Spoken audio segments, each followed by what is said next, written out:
Podcast Bichos Tagarelas. Com Fábio Marçal e Ricardo Weg e gente convidada. Está no ar mais um Bichos Tagarelas, quinta-feira, dia 4 de julho de 2024.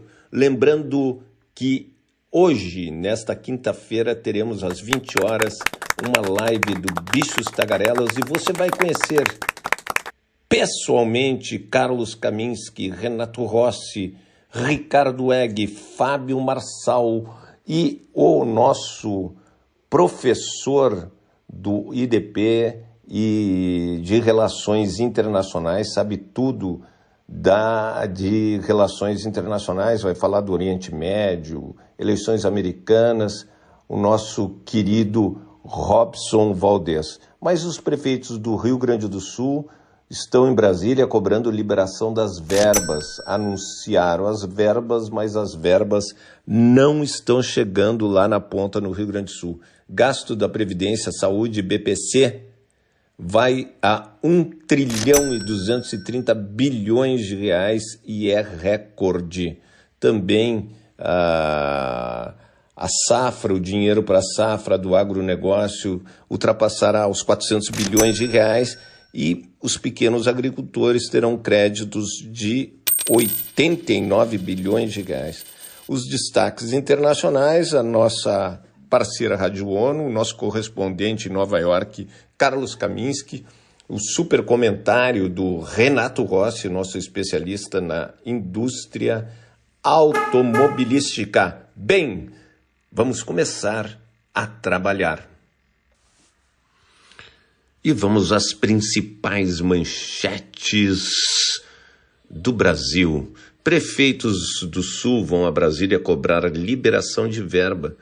Prefeitos das cidades atingidas pelas enchentes do Rio Grande do Sul protestaram ontem em frente ao Palácio do Planalto para pedir a recomposição de receitas na arrecadação de ICMS perdidas devido à tragédia. Os mandatários cobram ainda repasses extras do FPM e mais recursos para o Pronamp. Segundo os manifestantes, o FPM extra e a garantia de recomposição do ISS e do ICMS.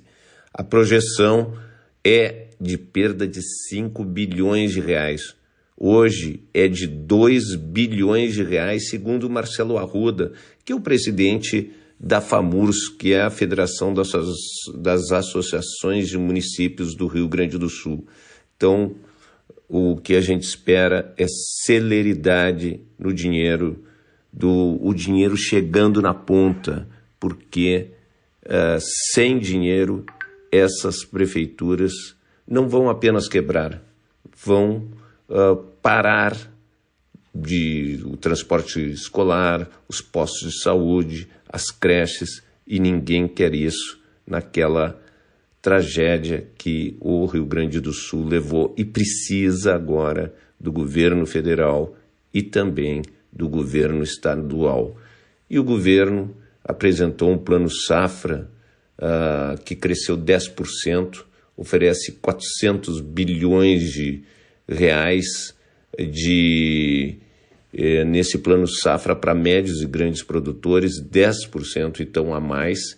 Essa oferta de crédito para a agricultura empresarial chega a 508 bilhões, se for incluídos 108 bilhões de recursos direcionados de letras de crédito do agronegócio, as famosas LCAs, para emissões de cédulas do produto rural. Desse total serão disponibilizados 293 bilhões para custeio e comercialização da safra. E a agricultura familiar terá algo em torno de 79 bilhões, que pode chegar a 85,7 bilhões, contando com o crédito rural. Então, uma boa notícia. Mas uma coisa que estão querendo botar nas costas dos aposentados. Hoje, nos jornais apontam que 3 das principais despesas do orçamento têm registrado recordes históricos somados aos gastos com previdência na área de saúde e com o BPC. BPC é aquele para o aposentado que não tem qualquer tipo de renda e também deficientes físicos que recebem um salário mínimo. Então, chegaram a 1.230 bilhões de reais no acumulado até maio, já corrigidos pela inflação, consumindo mais da metade de todo o gasto primário do governo. Só que daí vem o Globo, né, com um editorial que não há justificativa razoável no momento de queda da pobreza extrema para a disparada da concessão do BPC. Entre janeiro e maio deste ano, 351 mil brasileiros passaram a recebê-lo 2,4% a média do período entre 2014 e 2022. Só isso já representa um gasto de 577 milhões em 2024. É interessante que nesse editorial, né, que critica o BPC e o auxílio-doença, que dá um salário mínimo, o Globo e os famosos 17 setores da economia que terão a desoneração da Previdência, desoneração que pagarão praticamente nada da Previdência. Eles não são culpados também por o rombo da Previdência. É botar nas costas de aposentados, de PPC, de pessoas que ganham salário mínimo como os grandes vilões da Previdência, é covardia. E vamos ao Bichos Tagarelas, sua agenda do dia na capital federal e no Brasil. O presidente Lula está em São Paulo, entrega ambulâncias, inaugura obras do BRT em Campinas, bem onde fica o maior legado do ex-presidente Jair Bolsonaro, Tarcísio de Freitas. Então, é um momento interessante o presidente Lula no reduto bolsonarista. Reforma tributária, grupo de trabalho detalha o relatório. A nossa expectativa é que ele seja votado até a semana que vem. O recesso do Congresso Nacional é no dia 18. Os mercados reagiram bem ao anúncio de corte de gastos detalhados pelo ministro Fernando Haddad. Balança comercial sai hoje, o saldo de junho. Agências reguladoras, funcionários realizam paralisação de 24 horas. Tem muitas agências que não servem para nada. Tem outras que até servem, mas elas começaram com 30, 40 funcionários, agora já estão com 1.000 funcionários. Assim não dá. Reino Unido realiza eleições parlamentares e aqui pode acontecer do Reino Unido ficar mais à esquerda, ganhar os trabalhistas, que seria uma coisa bem interessante, né, à medida que a França, a extrema-direita, está ganhando lá as eleições. Hoje é feriado nacional da independência nos Estados Unidos, mas eles não perdem dinheiro, os mercados, mesmo não perdendo dinheiro, no feriado da independência, os mercados não funcionam. Então, hoje, o mercado não estará nervoso nos Estados Unidos, porque está parado. O pente fino do ministro Haddad foi de 25,9 bilhões, 26 bilhões de reais nos ministérios. Então, segundo o ministro, o cumprimento do arcabouço fiscal em 2024, 2025 e 2026 foi a primeira coisa que Lula determinou. Declarou que o mecanismo será preservado a todo custo. Essa era a resposta que o mercado, o famoso mercado, queria do Palácio do Planalto. Daí o dólar começou a descer, né? O dólar fechou o dia em 5,57 e o que a gente espera é que ele volte ao patamar ali de 5,25 e 25,25, que é o patamar do dólar. O governo também vai apresentar ainda agora no mês de julho, o ministro Fernando Haddad afirmou que o projeto de lei complementar para reduzir os juros sobre as dívidas dos estados, que vai ser votado e aprovado, você não tenha dúvida disso, ainda nesse mês de julho, antes do recesso do dia 18. Então, Plano Safra, o governo anunciou, superou praticamente os 500 bilhões de reais, 400 bilhões para a agricultura do agronegócio e para os pequenos de 76 a 89 bilhões de reais para os pequenos, a agricultura familiar.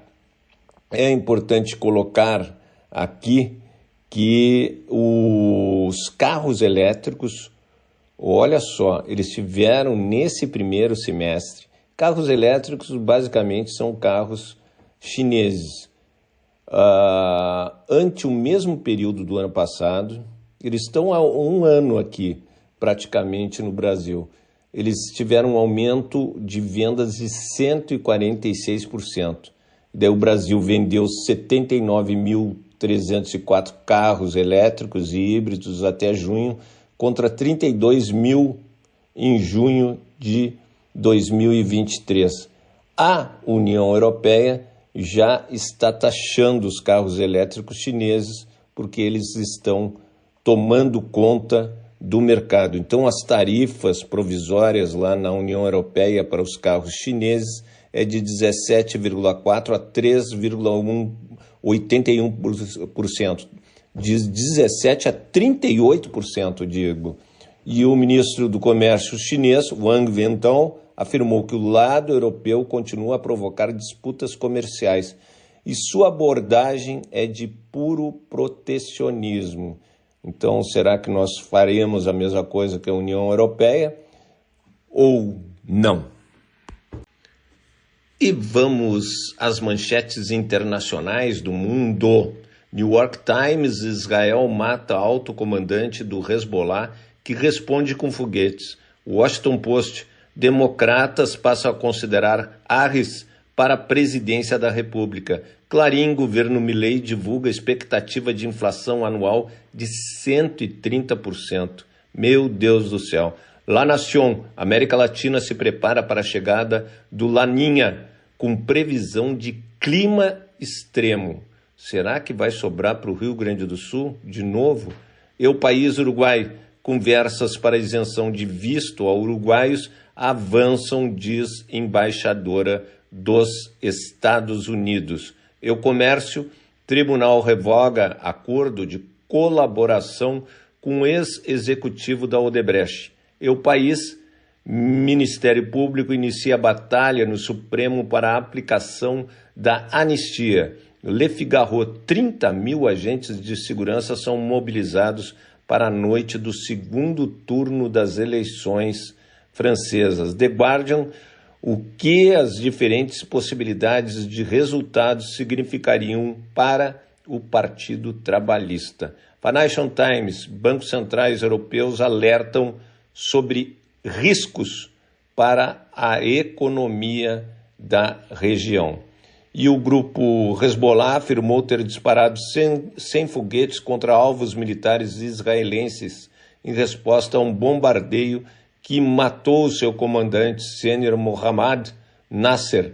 As forças de Israel disseram que a maior parte dos ataques atingiu áreas abertas. Não há relato de feridos. E a ONU critica a ordem de retirada. Andrea de Domenico, autoridade sênior de ajuda da ONU em Gaza, disse que a ordem para retirar 1/3 da população da faixa de Gaza, emitida por Israel em 1º de julho, anulou as tentativas da entidade de melhorar as entregas de ajuda humanitária. Disse esperar por um acordo de proteção. Ali, se aquilo ali não é um genocídio, eu não sei mais o que é um genocídio. Porque você desloca toda hora a população inteira, praticamente, da Palestina e acha isso normal. Israel acha isso normal. E os presidentes da Rússia e da China se reuniram em Astana, no Cazaquistão, na véspera da cúpula dos líderes da Organização de Cooperação de Xangai, que visa equilibrar a influência ocidental na Ásia Central, discutir uma parceria estratégica abrangente. E o presidente ucraniano Zelensky se disse pronto para ouvir a proposta do ex-presidente dos Estados Unidos republicano que visa acabar com a guerra. Trump afirmou durante o debate com Joe Biden, em 27 de junho, que poderia acabar com o conflito em 24 horas se fosse presidente. Essa eu duvido.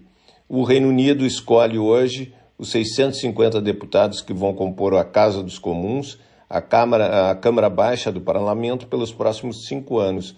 O partido ou coligação que conseguir formar a maioria, 326 cadeiras, indica o premier. Eis os principais partidos e seus candidatos. Partido Trabalhista, de centro-esquerda, Keir Starmer. Partido Conservador, o atual primeiro-ministro, Rishi Sunak.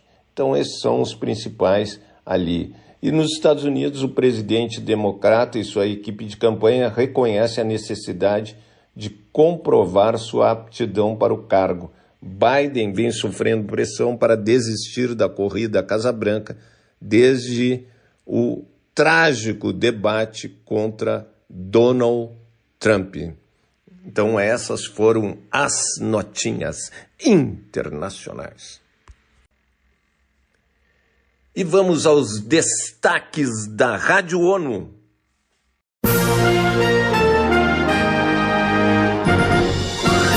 Está no ar o Jornal da ONU com Ana Paula Loureiro. Estes são os destaques do dia 3 de julho de 2024. Coordenadora de ajuda em Gaza relata avanços para responder a turbilhão de miséria humana. Ataques pesados e sucessivos da Rússia agravam danos aos civis na Ucrânia. Milhares de sudaneses ficam isolados por violência e inundações.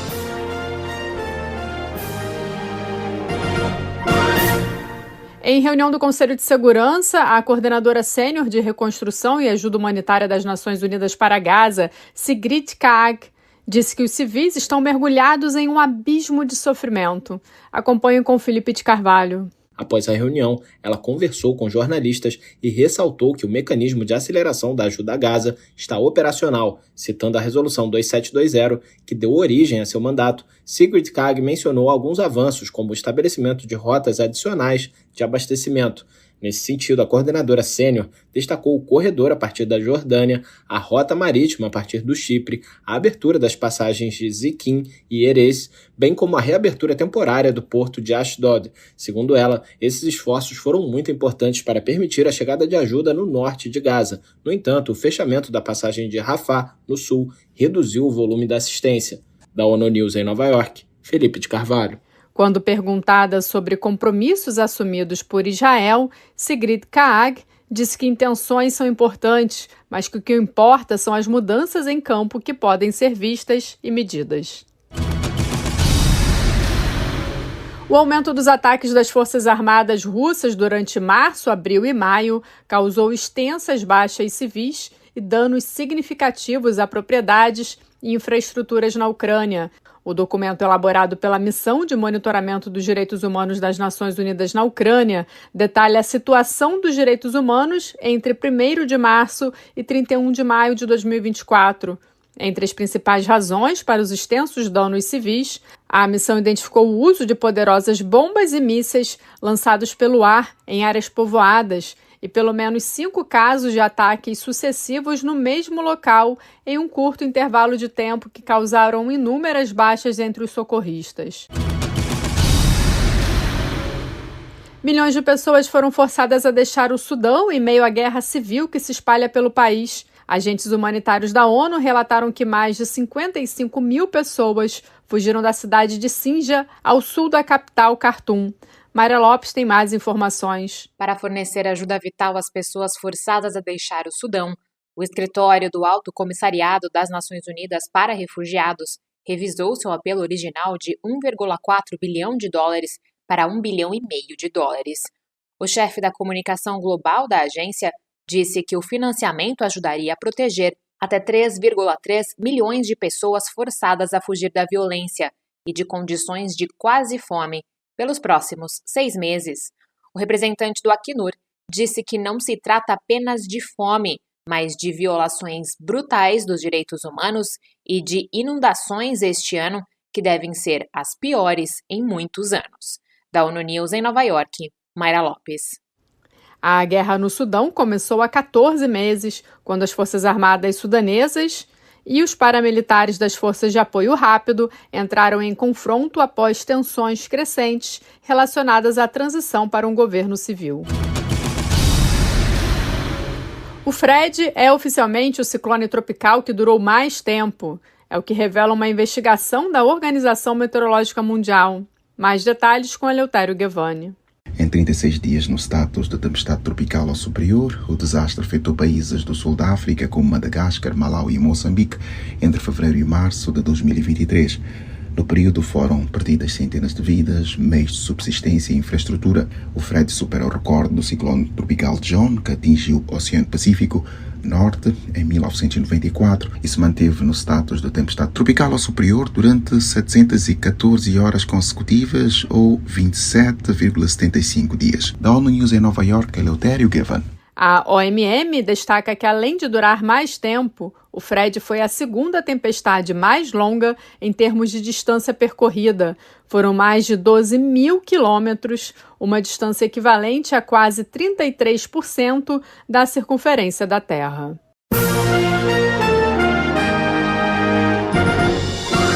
Esse foi o Jornal da ONU. Confira mais detalhes sobre essas e outras notícias no site da ONU News Português e nas nossas redes sociais.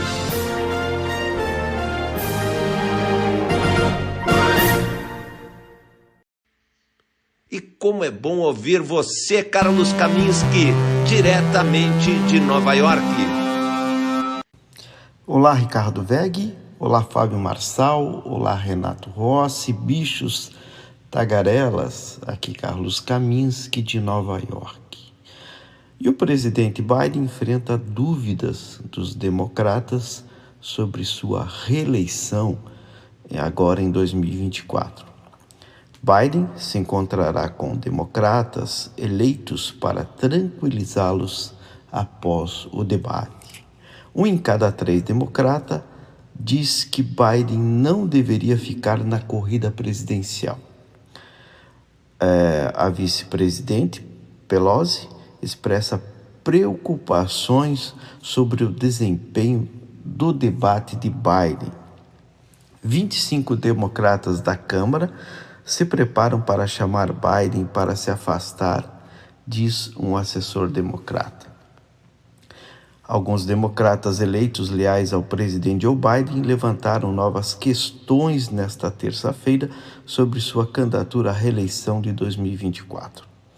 Com o pedido que ele se afastasse, uma mudança depois que muitos defenderam após o desempenho instável do debate da semana passada. Se Biden continuar a sua candidatura à presidência em 2024, depois do desempenho do debate contra o candidato presidencial republicano Donald Trump, é em grande parte sua decisão, disseram os democratas e estrategistas políticos. Mas Biden está enfrentando pressão. Alguns doadores pediram para que ele se afastasse e outros democratas estão se preocupando abertamente que ele não esteja preparado para vencer Trump em novembro. Uma pesquisa da Reuters, Ipsos, feita após o debate, mostrou que 1 em cada 3 democratas acha que Biden deveria terminar sua candidatura à reeleição. O deputado Lloyd Doggett se tornou o primeiro democrata do Congresso a chamar Biden para se retirar da corrida presidencial nesta terça-feira. A ex-presidente da Câmara, Nancy Pelosi, enfatizou as múltiplas realizações legislativas de Biden durante uma entrevista à NBC, mas disse que era legítimo perguntar se seu desempenho no debate era uma coisa de uma noite ou um problema de saúde mais amplo. Ela disse que Trump deveria receber o mesmo escrutínio. Os tropeços verbais de Joe Biden e, ocasionalmente, as respostas sinuosas durante o debate aumentaram as preocupações dos eleitores de que o jovem de 81 anos possa não estar apto para cumprir outro mandato de 4 anos. Ele tem que ser honesto consigo mesmo, disse o representante democrata Mike Kigley, um moderado de Illinois, à CNN nesta terça-feira. A decisão é dele. Eu só quero que ele aprecie nesse momento o quanto isso afeta, mas não sua corrida, mas todas as outras corridas que virão em novembro. É isso aí. Os democratas lançam dúvidas com a performance do atual presidente Joe Biden nesta eleição. E muitos já acham que a saída seria a desistência de Joe Biden e a escolha de um outro nome. Muitos aí já falaram no nome da própria ex-presidente da Câmara, Nancy Pelosi, e a maior preocupação dos democratas não é só com a presidência, e sim com toda a eleição para o legislativo norte-americano. Essa é a dúvida, os estrategistas estão muito preocupados até com a arrecadação de campanha. Apesar que Biden justificou que após o debate conseguiu arrecadar 38 milhões de dólares, mas muitos dos seus doadores já estão questionando a viabilidade de continuar a campanha de Joe Biden. Fica aí a dúvida se Joe Biden chega até a eleição em novembro ou se ele vai desistir de concorrer à presidência norte-americana. Eu fico por aqui, um forte abraço a todos. E o comentário do irreverente franco-brasileiro Renato Rossi.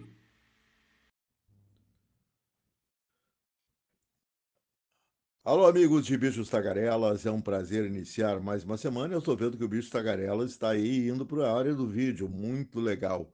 Eu confesso que eu tenho duas linguagens bem distintas. Eu faço rádio de uma forma bastante intensiva na Rede Record. O programa Conversa de Carro é um programa hoje que vai pelo portal para todo o Brasil. Ele tem 4 edições diárias de 3 minutos, 4 blocos de 3 minutos e um bloco no sábado de 1 hora de duração, das 10 às 11 horas da manhã, onde participam executivos da indústria automobilística, sociólogos, especialistas em proteção ambiental, climatologistas, pessoas, enfim, principalmente ligadas ao que eu defino como perspectivas para um mundo limpo, né? No momento que o governo brasileiro, chefiado pelo senhor Lula, está olhando pelo retrovisor, achando que petróleo vai sustentar alguma transformação social aqui no Brasil. Está enganado. O petróleo vai perder valor logo, logo, quando se vê que o mundo não está mais suportando o combustível fóssil. Isso é de norte a sul, leste a oeste, não tem condições mais de ter uma frota a cada ano, são 110 a 120 milhões de veículos produzidos, e não pode esses veículos saírem de fábricas que são fábricas movidas a termoenergia, ou seja, podem ser a energia carvão que a China usa e que ajuda a detonar o meio ambiente no mundo, pode ser outras poluições ambientais que já vêm da produção dos veículos, que hoje se pensa que o ciclo todo de produção na indústria automobilística e deve começar limpo desde a matéria-prima e seguir limpo até a saída lá no final da linha de montagem, onde deve sair preferencialmente carros elétricos, né? E por falar nisso, eu acho que os chineses estão numa enrolação aqui no Brasil, porque essas montadoras chinesas, eu cito as duas principais, que são a Great Wall e a BYD. A BYD é a líder hoje mundial na eletrificação, já ultrapassou a Tesla do Elon Musk, foi muito além em termos de modelos de aceitação. A Tesla meio deu uma estacionada, lançou a sua picape que pode servir eu não falo nem habitantes da Lua, né? Porque somente um lunático mesmo, no mau sentido da piração, é que compraria aquela porcaria que o Elon Musk fez. Um carro absolutamente feio, horrível, linhas retas, aço inoxidável na fabricação, quer dizer, não se fabrica automóvel com aço inoxidável.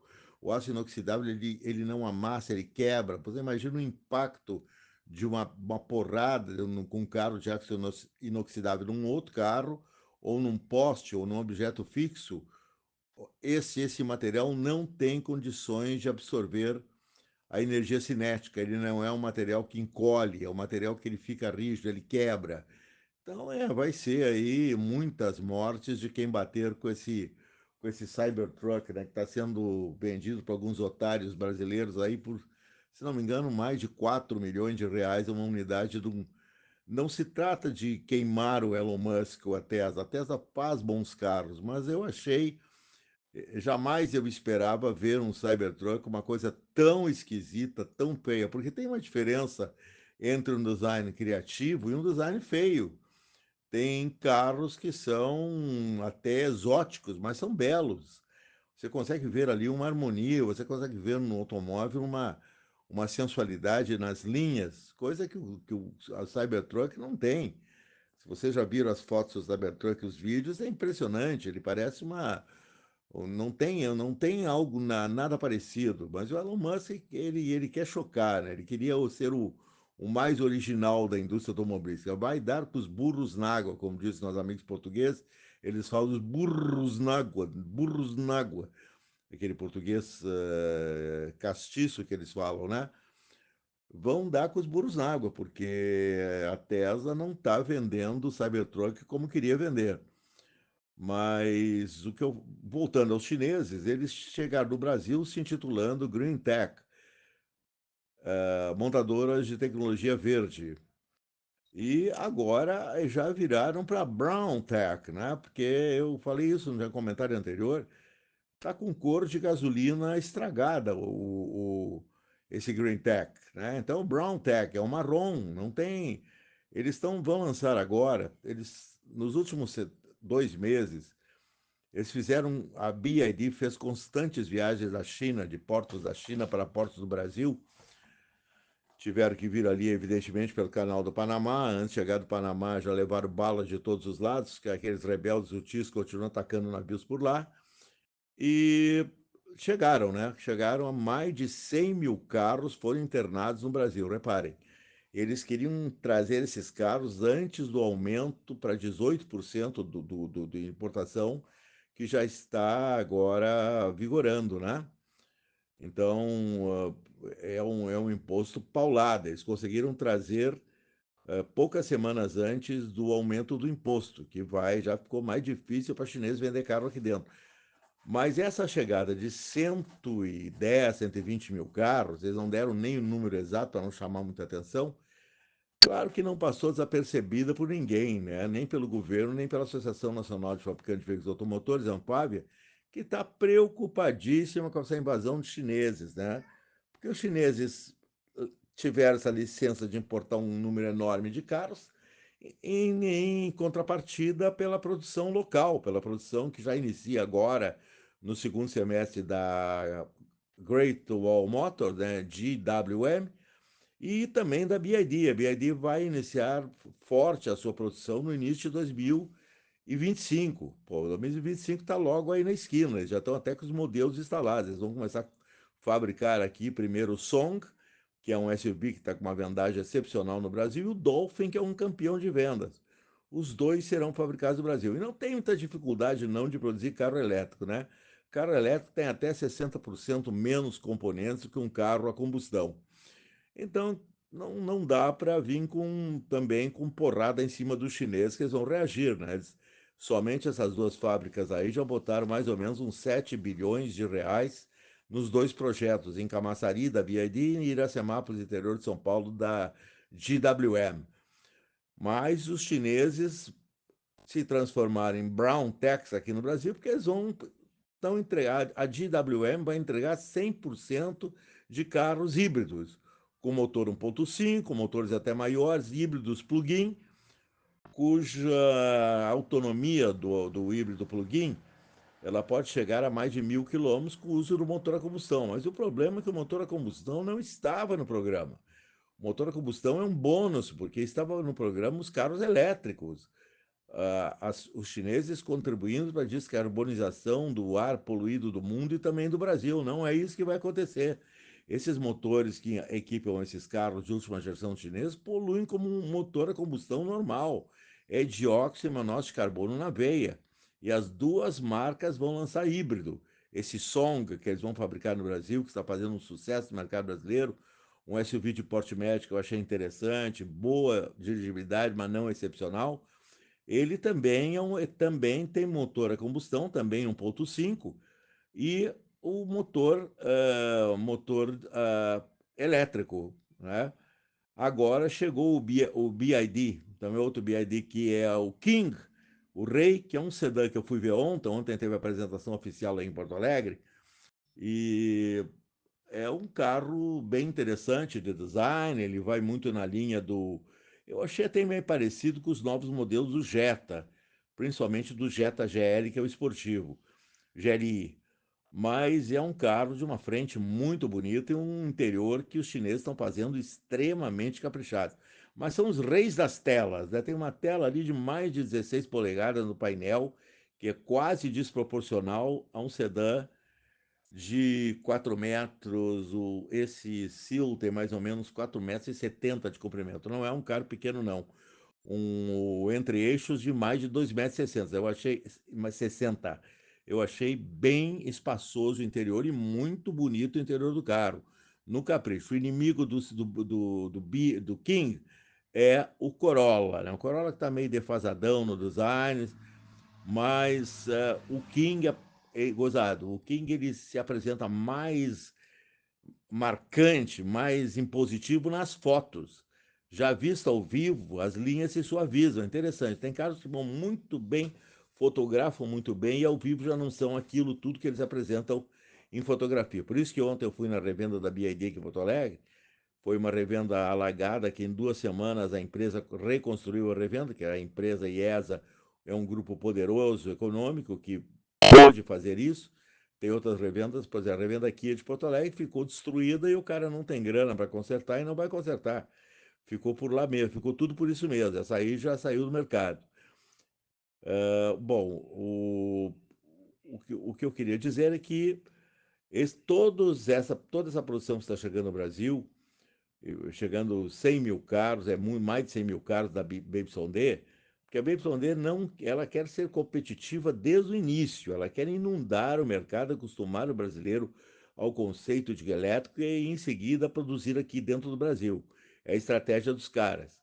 Estão trazendo também dentro do caminhão, eles prometeram, eu falei com o executivo da BYD, estão trazendo aí milhões de dólares em peças para que o brasileiro não reclame que carro elétrico não tem peça de reposição. Aliás, carro elétrico tem até 60% menos componentes do que tem um carro a combustão. Então as pessoas não precisam se preocupar tanto que aquele motor ali é uma caixa fechada com circuitos elétricos e eletrônicos, que não é uma dificuldade enorme até de consertar quando estraga o motor ou a bateria também. Quando a bateria estraga, em geral, os módulos podem ser substituídos, dependendo do dano à bateria. Mas eles estão dando uma garantia de 8 anos para essas baterias de 1 lítio.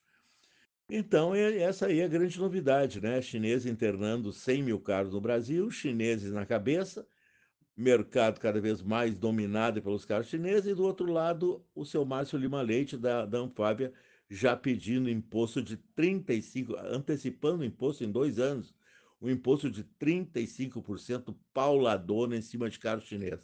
Vamos ver se a Anfávia vai levar essa, porque os chineses podem reagir de uma maneira muito agressiva, como já fizeram em outros países, e até se retirarem do Brasil.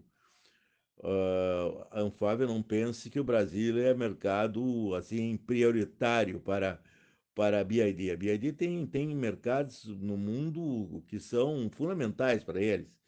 E são 2 mercados, Estados Unidos da América, onde eles estão entrando muito bem, e o mercado europeu, que é o mercado de maior qualificação no mundo, que eles querem também fazer sucesso na Europa. Aliás, já estão dominando todos os países nórdicos da Europa, com carros chineses. Novo encontro com vocês amanhã. E acabou-se o que era doce. Nós gostaríamos de agradecer o nosso super editor, o publicitário Celito Rebelato Júnior, ao Ricardo Egg, nosso produtor, diretor, ao Carlos Kaminski, nosso correspondente em Nova York, à Rádio ONU, nossa parceira, ao nosso querido franco-brasileiro Renato Rossi.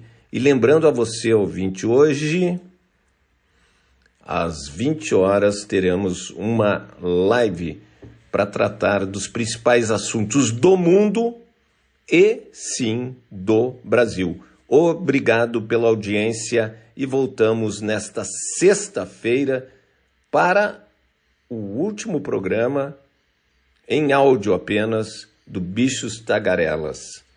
Voltamos, então, amanhã, sexta-feira, com Bichos Tagarelas.